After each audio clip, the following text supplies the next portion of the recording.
So treatment of sports injury. So যে কোনো sports ইঞ্জুরিতে first basic steps are same. It's called RICE treatment. RICE মানে R stands for rest. জায়গাটাকে rest দিতে হবে, brace দিয়ে প্লাস্টার করে, বা আপনি শুয়ে থাকুন বা রেস্ট নিন, যে ওই পার্টটাকে খুব একটা বেশি ইউজ করা যাবে না।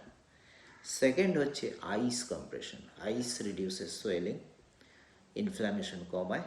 তো দিনে 3-4 করে জায়গাটাতে আইস দিন। থার্ড হচ্ছে সি ফর কম্প্রেশন। কম্প্রেশন মানে হচ্ছে ক্রেপ ব্যান্ডেজ দিয়ে বা প্রেশার ব্যান্ডেজ দিয়ে কম্প্রেশন করুন যাতে সোয়েলিংটা বাড়তে না পারে। এবং ফোর্থ হচ্ছে এলিভেশন। যেমন পায়ে যদি ইঞ্জুরি হয়, পা ঝুলিয়ে বসবেন না, পাটা বালিশের উপর তুলে শুয়ে থাকুন। হ্যাঁ, হাতে যদি ইঞ্জুরি হয় হাতটাকে একটা পাউচের মধ্যে রাখুন বা স্লিং করে রাখুন। So this is rice treatment. এর সাথে আমরা কি করি, এর সাথে আমরা অ্যান্টি ইনফ্ল্যামেটরি দিই কিছুদিনের জন্যে।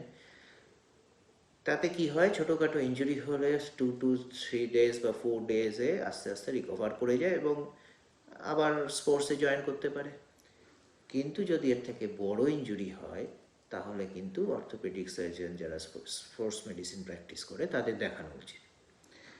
দুটো জিনিস বলছি, দুটো জিনিস একদম করা উচিত না। একটা হচ্ছে গরম শেক, কোনো ওয়ার্ম কম্প্রেস কখনো করা উচিত না কোনো ইঞ্জুরির পরে, সবসময় আইস। থার্ড হচ্ছে কোনো ম্যাসাজ করা উচিত না, যেটা আমরা খেলার মাঠে প্রায়ই দেখে থাকি। এখানে হাঁটুতে চোট লাগলো বা থাইয়ে চোট লাগলো, এসেই দামাদ্দাম ম্যাসাজ শুরু করে দিল, সেই ম্যাসাজটা করা যাবে না। হ্যাঁ, সো ইটস রাইস ট্রিটমেন্ট যেটা ইনিশিয়ালি, তারপরে স্পেসিফিক ট্রিটমেন্ট।